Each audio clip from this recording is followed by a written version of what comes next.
മനോഹരമായ സൃഷ്ടിയാണ് കുടുംബം. ആ കുടുംബത്തിന്റെ അടിസ്ഥാനം സ്നേഹമാണ്. പണത്തിന് മീതെ പരുന്തും പറക്കില്ല എന്ന പഴഞ്ചൊല്ലിന്റെ ആവർത്തനമെന്നോണം ഇന്ന് സ്നേഹത്തിന്റെ കൂടാരങ്ങൾ പലപ്പോഴും ശിഥിലമായിക്കൊണ്ടിരിക്കുകയാണ്. അത്തരം അഭിനവ യാഥാർത്ഥ്യങ്ങളുടെ നേരെ വിരൽ ചൂണ്ടുന്ന ഒരു ചെറു നാടകമാണ് ഇന്ന് നിങ്ങൾക്ക് മുമ്പിൽ അവതരിപ്പിക്കുന്നത്. ഇതിലെ കാഴ്ചകളും സംഭാഷണങ്ങളും ഒന്നും പുതുമയുള്ളതല്ല. നമുക്ക് ചുറ്റും ആവർത്തിക്കുന്ന ചില പതിവ് യാഥാർത്ഥ്യങ്ങൾ മാത്രം. വിനയപൂർവ്വം ആരംഭിക്കട്ടെ നസർസിലെ തണൽ മരങ്ങൾ.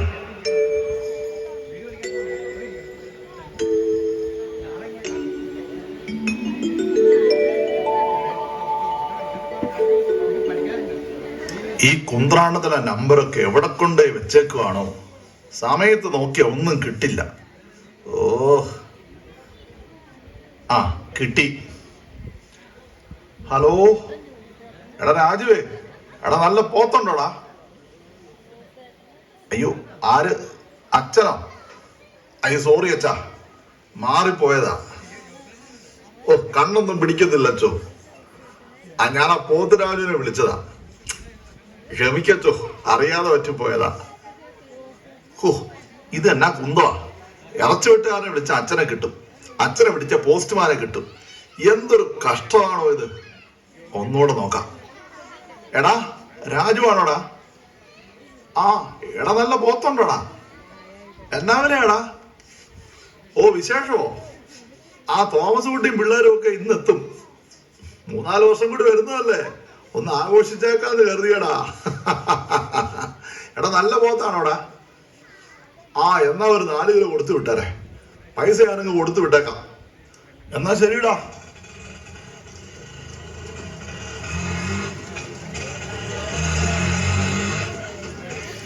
ഇതാരായി രാവിലെ തന്നെ?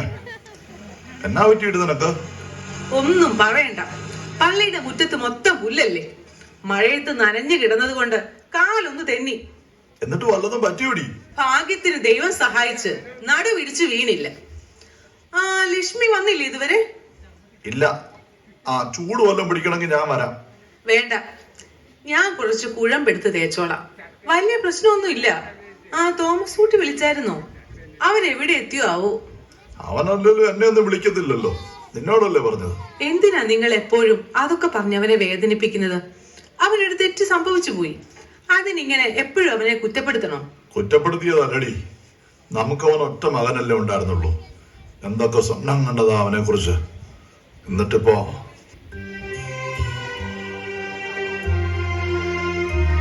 പുതിയ തലമുറയിലെ പിള്ളേരാകുമ്പോ എപ്പോഴും വീട്ടിൽ വന്ന് നിൽക്കാൻ പറ്റുമോ? നമുക്ക് എങ്ങനെയെങ്കിലും ഒക്കെ അങ്ങ് ജീവിച്ചു പോകാന്നേ. എടി, നമ്മളിൽ ഒരാള് പോയാ പിന്നെ നീ അത് ചിന്തിച്ചു നോക്കിയിട്ടുണ്ടോ അന്നാമ്മേ? തെക്കേലെ കൊച്ചു വെറുതെ ചേട്ടൻ കഴിഞ്ഞ ആഴ്ച മരിച്ചപ്പോ കണ്ടത് 4 ദിവസം കഴിഞ്ഞ. മക്കളൊക്കെ പുറത്താ. വളർത്തി വലുതാക്കിയ അപ്പൻ ചത്തു ചീഞ്ഞു കിടന്നിട്ടും ഒരു മനുഷ്യക്കുഞ്ഞു പോലും അറിഞ്ഞില്ല. ഒരാഴ്ചക്കിടയിൽ അവരൊന്ന് അന്വേഷിച്ചു പോലും ഇല്ലെന്ന്.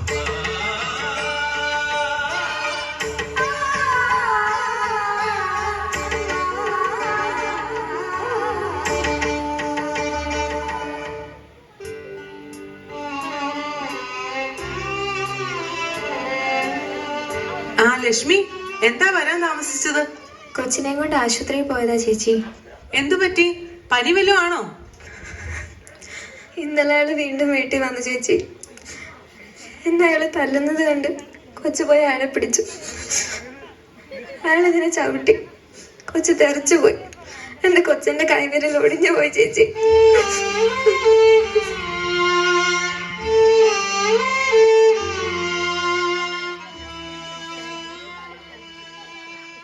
എന്തൊരു ക്രൂരതയാണ് അവൻ കാണിക്കുന്നത്. അവനെതിരെ ഒരു കേസ് കൊടുത്തുകൂടെ നിനക്ക്? എനിക്ക് പേടിയാ ചേച്ചി. ആരാ എനിക്കുള്ളത്? അയാൾ എന്റെ കൊച്ചിനെ കൊന്നുകളെ. ലക്ഷ്മി വിഷമിക്കാതെ, ഞാൻ ജിസമോളോട് പറയാം. അവൾ എന്തേലും ഒരു വഴി കാണും. ചേച്ചി, എനിക്കൊരു സഹായം ചെയ്യാമോ?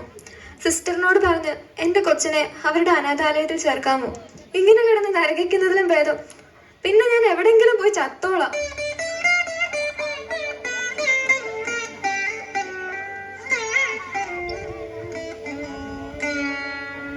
ലക്ഷ്മി ചെല്ല്, അത്യാവശ്യം പണിയൊക്കെ തീർത്തിട്ട് നേരത്തെ പൊക്കും.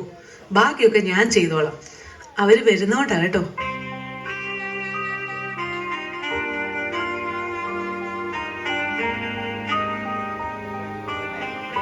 എന്ത് പറ്റിയടി അവക്ക്?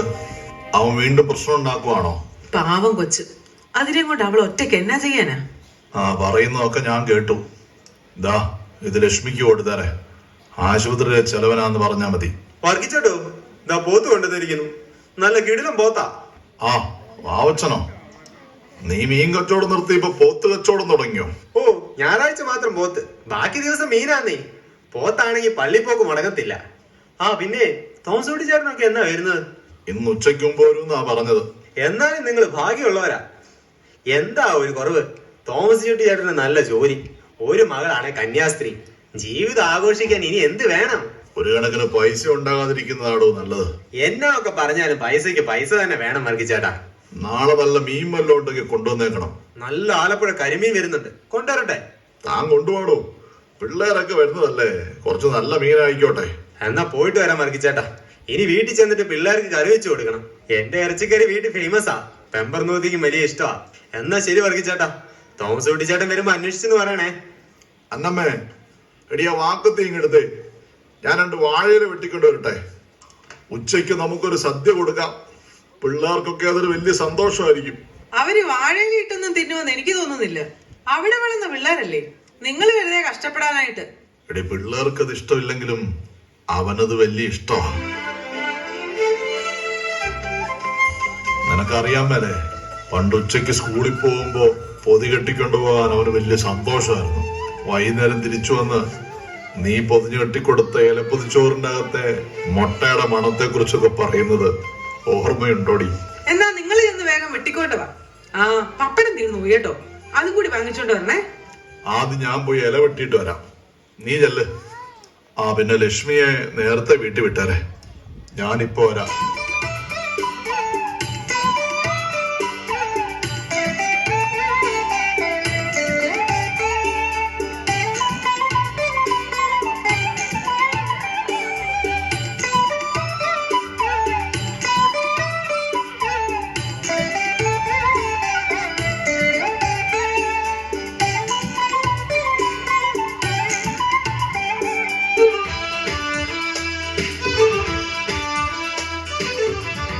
അന്നാമോ, എടി ഇതങ്ങ് എടുത്ത് വെച്ചോ. അവൻ വിളിച്ചോടി. ഇതുവരെ ഇല്ല. നിങ്ങൾ വന്ന് ചോറ് കഴിക്കേ. പ്രഷറും ഷുഗറും ഒക്കെ ഉള്ളതല്ലേ, നേരെ 2 മണിയാവുന്നു. മരുന്ന് കഴിക്കാനുള്ളതല്ലേ, അവര് വന്നോളൂ. വേണ്ടടി, അവൻ കൂടി വന്നിട്ട് കഴിക്കാം. പിള്ളേരുടെയൊക്കെ കൂടെ ഇരുന്ന് കഴിച്ചിട്ട് എത്ര കാലമായിടി. ഞാനൊന്ന് പോയി മേല് നനച്ചിട്ട് വരാം. എന്നാ ഞാൻ അങ്ങ് ചെല്ലട്ടെ.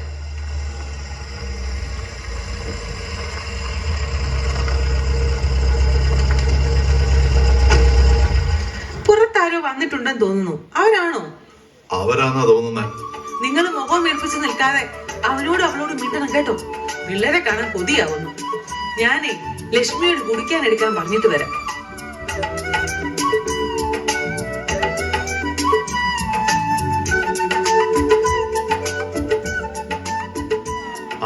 വന്നോ? തിരുവനന്തപുരത്താണോടാ വന്ന? അതെ, കുറച്ച് ലേറ്റ് ആയി. എടാ തോമസ് കുട്ടി, നീ വന്നോടാ. എടാ അവളും പിള്ളേരും ഒക്കെ എന്തിയടാ? അവൾക്കെന്തോ ലീവ് എടുക്കാൻ പറ്റിയില്ലാന്ന്. അവളില്ലാതെ പിള്ളേരും വരില്ല. പിന്നെ ഞാനും നിർബന്ധിച്ചില്ല, അവർക്ക് ഇവിടെ ഒന്നും സെറ്റ് ആകത്തില്ല.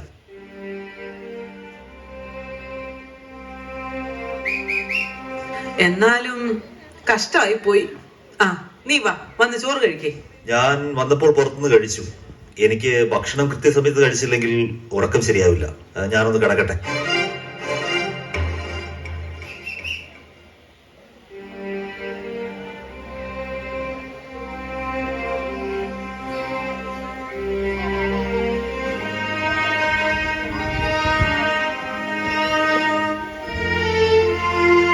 ചാച്ചാ. അന്നമ്മോ, വിളമ്പ് വെച്ചതൊന്നും തിരിച്ചെടുത്ത് വെക്കണ്ട, ഞാൻ കഴിക്കാൻ വരുവാ. നല്ല വിശപ്പുണ്ട് എനിക്ക്. അവൻ എന്നാ പറ്റി? അവനെന്താ ഇങ്ങനെ? മക്കൾ വലുതാകുമ്പോ അപ്പനമ്മമാർ അവരിൽ നിന്നൊന്നും പ്രതീക്ഷിക്കരുത്. അതാണടി പുതിയ ലോകത്തിന്റെ പാഠം. ബൈബിളിൽ ഒരു കഥ പറയുന്നുണ്ട്. വിളിച്ചവർ വരാതിരുന്നപ്പോ വിളിക്കപ്പെടാത്തവരെ കൂടെ ഇരുത്തി വിരുന്നു കൊടുത്ത ഒരു കഥ. അകത്ത് പോയി പാത്രം എടുത്തു വെക്ക്. 1 അല്ല 3. അവൻ വരുന്നില്ലെന്നല്ലേ പറഞ്ഞത്, പിന്നെ ആർക്കാ? 3 വേണം. അവളെയും കൂടി വിളിക്ക, ലക്ഷ്മിയെ. അല്ലെങ്കിൽ നമ്മൾ ഒറ്റയ്ക്കായി പോകും അന്നാമ്മേ.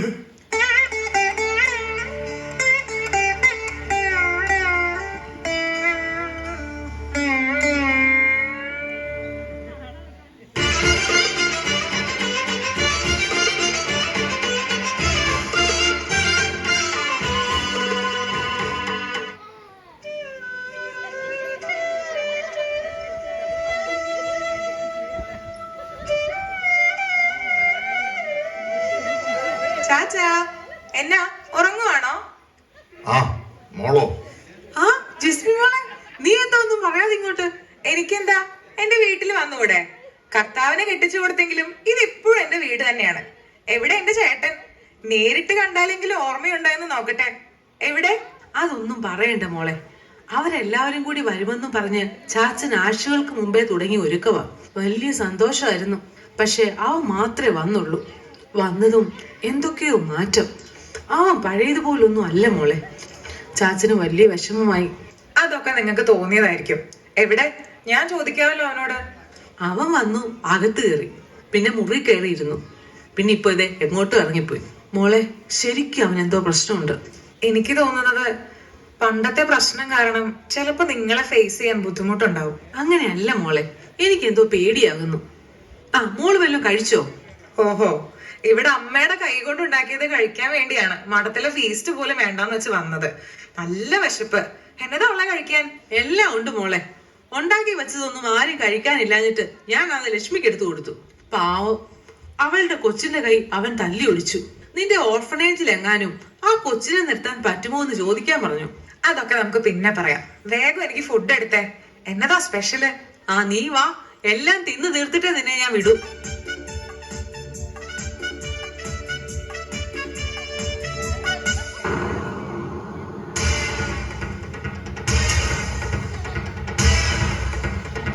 ഹലോ. അതെ അതെ അതെ. ആ ഇടത്തോട്ട് തിരിയുമ്പോ 4ാമത്തെ വീട്. ആ അത് തന്നെ. ആ നീല പെയിന്റ് അടിച്ച വീട്. അത് തന്നെ. അകത്തേക്ക് പോന്നോളൂ, ഞാനിവിടെ ഉണ്ട്. ആ ചേട്ടായി വന്നോ? ഞാൻ അറിഞ്ഞില്ല, അകത്തായിരുന്നു. നിന്റെ വക്കീല് പണിയൊക്കെ എങ്ങനെ പോകുന്നു? ഓ, അത് പാസ്സായി എന്നല്ലേ ഉള്ളൂ. പിള്ളേരുടെ കൂടെയാണ് എപ്പോഴും. ആ ഓർഫനേജുമായി ബന്ധപ്പെട്ട് കുറെ കേസൊക്കെ ഉണ്ട്. അതാണ് ഇപ്പോഴത്തെ പണി. ഇപ്പൊ അച്ഛന്മാർക്കും കന്യാസിമാർക്കും ഇതാണല്ലോ പണി. ചേട്ടായി എന്താ അങ്ങനെയൊക്കെ പറയുന്നേ?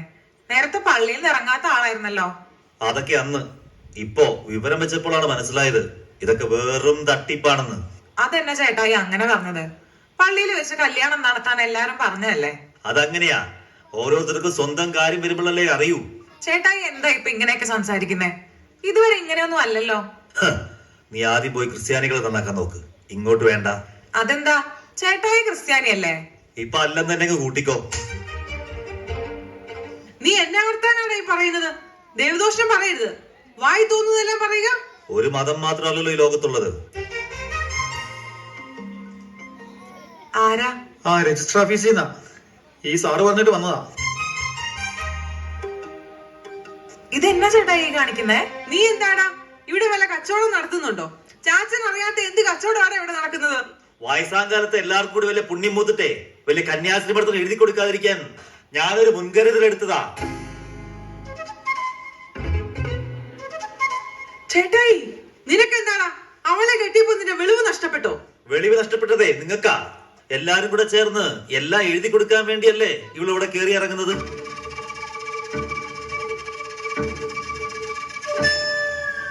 നിർത്തടാ നിന്റെ അഹങ്കാരം. ഇത് അവളുടെ കൂടെ വീടാ. ഇവിടെ അവൾ വരണോ വേണ്ടയോ എന്ന് തീരുമാനിക്കുന്നത് നീയല്ല, ഞങ്ങളാ. ഇനി ഞാനിവിടെ വരുന്നതാണ് പ്രശ്നമെങ്കിൽ ഞാൻ പോകുക. ചാച്ചനും അമ്മയ്ക്കും എന്നെ കാണാൻ തോന്നുമ്പോ അങ്ങോട്ട് വന്നാ മതി. നീ എവിടെ പോകുക? അവിടെ നിൽക്ക്. എവിടെയോ കണ്ട പെണ്ണിനെയും കൂട്ടിക്കൊണ്ട് വന്ന് വീട്ടിൽ കയറിയപ്പോ ഞങ്ങൾ എതിർത്തു. അതിലെന്നതാടാ ഒരു തെറ്റ്? ഊരും പേരും അറിയാത്ത അവള് നിന്റെ ജീവിതം മുടക്കുമെന്ന് അറിഞ്ഞിട്ട് തന്നെയാ അന്ന് ഞങ്ങൾ എതിർത്തത്. എന്നിട്ട് നീ എന്താ ചെയ്തത്?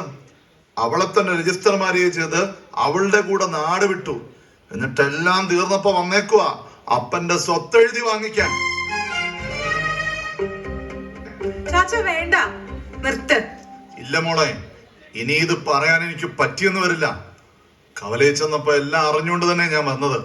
ഇവന്റെ ജോലിയും പോയി, എല്ലാം പോയി. ഇവനെ ഇട്ട് ചവളും പിള്ളേരും പോയടി.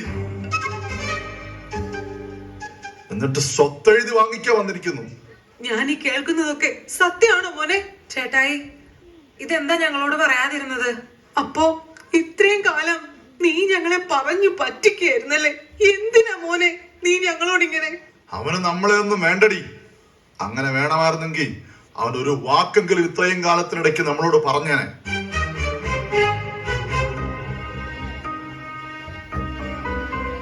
ചാച്ച, നമുക്ക് എങ്ങനെയെങ്കിലും ചേട്ടായി പറഞ്ഞു മനസ്സിലാക്കണം. എന്തു മനസ്സിലാക്കാൻ? ഓരോ തവണ അവൻ ഫോൺ വിളിക്കുമ്പോഴും ഒരു തവണയെങ്കിലും എന്നെ ഒന്ന് അന്വേഷിക്കുകയെങ്കിലും ചെയ്യുമെന്ന് ഞാൻ കരുതി. പക്ഷെ ഇല്ല. പ്രായമാകുമ്പോ അപ്പനമ്മമാരെ കേൾക്കാൻ കൊതിക്കുന്ന ഏറ്റവും സന്തോഷമുള്ള ശബ്ദം തന്റെ മക്കളുടെ സ്നേഹമുള്ള ഒരു വിളിയാ. അതുപോലും അവൻ എനിക്ക് തന്നില്ല മോളെ.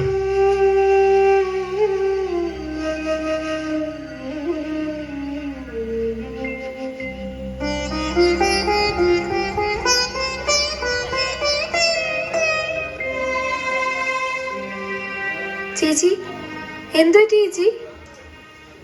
എഴുന്നേൽക്ക് ചേച്ചി. അയ്യോ സിസ്റ്റർ, ചേച്ചി.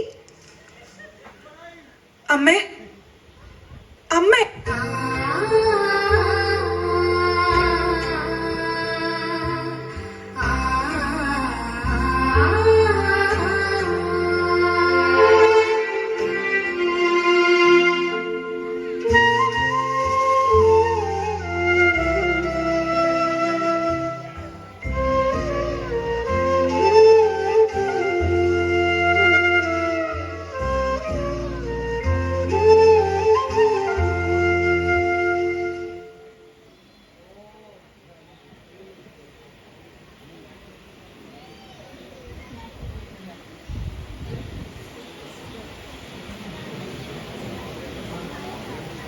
ചാച്ച, ഞാൻ നാളെ പോകുക.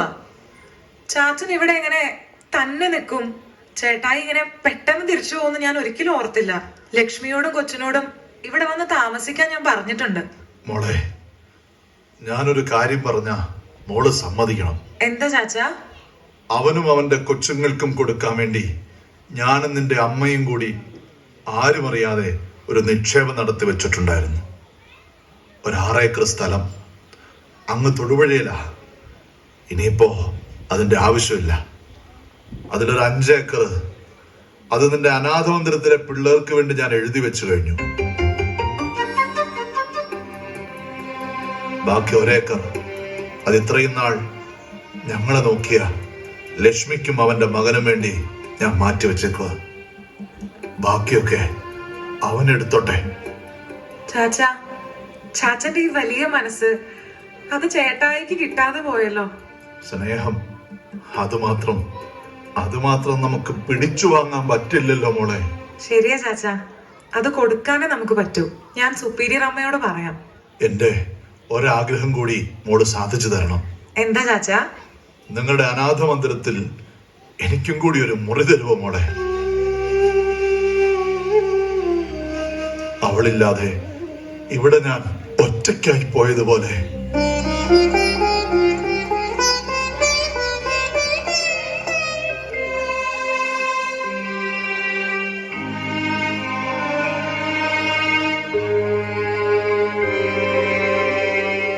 എടി അന്നാമ്മേ, ഇപ്പോ എനിക്കൊരു സമാധാനമുണ്ട്. എല്ലാ ഉത്തരവാദിത്വവും ഇറക്കി വെച്ചപ്പോ. ഒരാൾ കാണാൻ വന്നിട്ടുണ്ട് കേട്ടോ.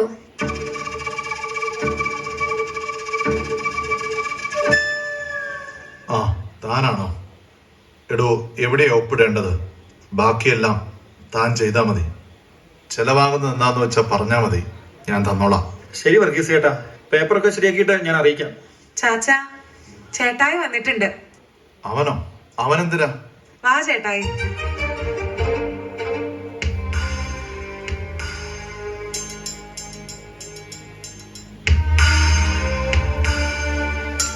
ചാച്ചാ, എന്തിനാടാ വന്നത്?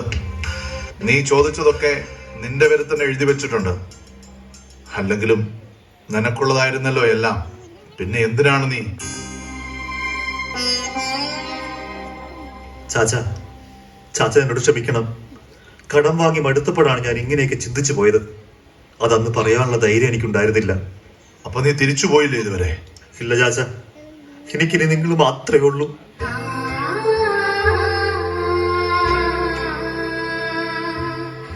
മോനെ തോമസ് കുട്ടി, നീയാണ് മോനെ ഞങ്ങളെ ഉപേക്ഷിച്ചു പോയത്. ഞങ്ങൾ എപ്പോഴും നിന്റെ കൂടെ തന്നെ ഉണ്ടായിരുന്നു. ചാച്ചൻ വരണം വീട്ടിലേക്ക്. വരില്ല എന്ന് ഞാൻ പറയില്ല, പക്ഷെ ഇപ്പോഴില്ല. അതിന് നിന്റെ വീടാ, ഒരു പുതിയ ജീവിതം നിനക്ക് തുടങ്ങാനുള്ള നിന്റെ കൂടാരം. അവിടെ ഞങ്ങൾ എല്ലാവരും ഉണ്ട്. നീ അവിടെ ഒരു കുടുംബം കെട്ടുമ്പോഴേക്കും ഞാൻ തന്നെ വന്നോളാം. പിന്നെ ഒരു കാര്യം കൂടി നിന്നോട് ഞാൻ ആവശ്യപ്പെടുകയാണ്. പോകുന്ന വഴിക്ക് ആ പള്ളിയിൽ കയറി ഒന്ന് കുമ്പസാരിച്ചിട്ട് പോണം. ചാച്ച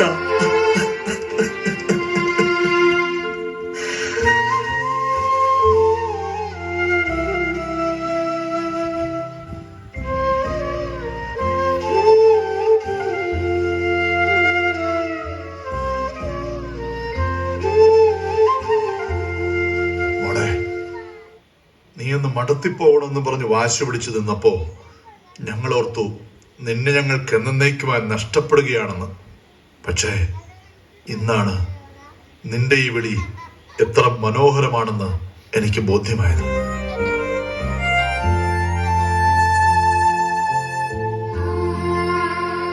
ഒരു സന്യാസിയുടെ മാതാപിതാക്കളാകുക എന്നാൽ അതൊരു ഭാഗ്യം തന്നെയാണ് മോളെ.